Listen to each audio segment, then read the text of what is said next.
এটা রীতিমতো অন্যায় হয়ে গেল। সরকার একবার বলছে যারা নিম্নতর কর্মী, পুলিশ কর্মী থেকে শুরু করে গ্রিন পুলিশ বা চুক্তিভিত্তিক কর্মী, তাদেরকে ভোটের কাজে ব্যবহার করা যাবে না। কোনো পর্যায়ে সিভিক ভলেন্টিয়ারদেরকে ভোটের মধ্যে ইউজ করা যাবে না, অথচ তাদেরও ছুটি বন্ধ করে দেওয়া হচ্ছে। ছুটিটা যদি না পায় তাহলে এদের চলবে কি করে? যারা বড় বড় অফিসার তাদের তো ঠিক আছে, অবশ্যই ডিউটি করতে হবে, কিন্তু কন্ট্রাকচুয়াল সিভিক ভলেন্টিয়ার তারাও যদি ছুটি না পায়, এটা কিন্তু খুব কষ্টকর ব্যাপার। ভোট ঘোষণার পর 24 ঘন্টা পেরোনোর আগেই পুলিশ কর্মীদের ছুটি বাতিল করে দেওয়া হলো। এই মর্মে ইতিমধ্যে একটা কিন্তু অফিসিয়াল নোটিশও জারি করা হয়ে গেছে। বিজ্ঞপ্তিতে সমস্ত ADG, IG, DIG, CP, SP এবং সিওদেরকে নির্দেশ দিয়ে দেওয়া হয়েছে ভীষণ জরুরি প্রয়োজন ছাড়া ভোট প্রক্রিয়া শেষ না হওয়া পর্যন্ত কোনো পুলিশ কর্মীর ছুটি যেন মঞ্জুর না করা হয়। এক্ষেত্রে নির্বাচন প্রক্রিয়া নির্বিঘ্নে এবং শান্তিপূর্ণভাবে সম্পন্ন করতে পুলিশ প্রশাসন যে কোনো রকম চেষ্টার ত্রুটি রাখছে না, তা এই পদক্ষেপের মধ্য দিয়েই বোঝা যাচ্ছে বলে মনে করা হচ্ছে। শনিবারই লোকসভা নির্বাচনের নির্ঘণ্ট প্রকাশ করেছে জাতীয় নির্বাচন কমিশন। ভোট প্রক্রিয়া অবাধ, সুষ্ঠু এবং শান্তিপূর্ণ করতে কমিশন যে বদ্ধপরিকর, সে কথা সাংবাদিক বৈঠকেই স্পষ্টভাবে জানিয়ে দিয়েছেন মুখ্য নির্বাচন কমিশনার রাজীব কুমার।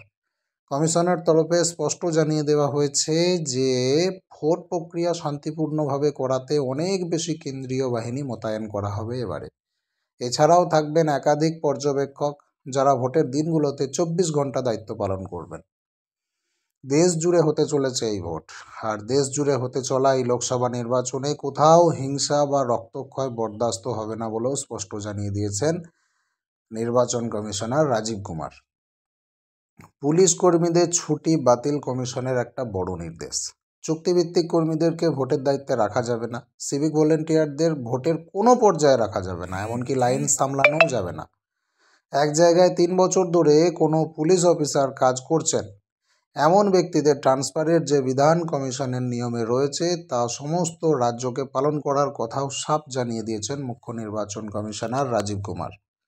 একই সঙ্গে ভোটে যথেচ্ছ টাকার ব্যবহার নিয়েও কিন্তু কড়া মনোভাব দেখিয়েছে কমিশন। ভোটে যে কোনোভাবেই মানি মাসলের ব্যবহার কিন্তু করা যাবে না, সেটাও জানিয়ে দেওয়া হয়েছে।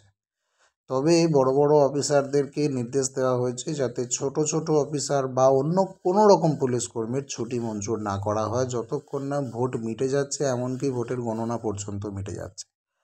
সেক্ষেত্রে একেবারে এমার্জেন্সি কেসগুলোতে তারা ছুটি মঞ্জুর করবে যদিও, কিন্তু যদি ভোটের মাঝে ছুটির দরকার পড়ে, যেমন ধরুন সিভিক ভলেন্টিয়ার, তাদের কিন্তু খুব কষ্টকর পরিস্থিতি চলে আসবে। অবশ্যই ভিডিওটিকে শেয়ার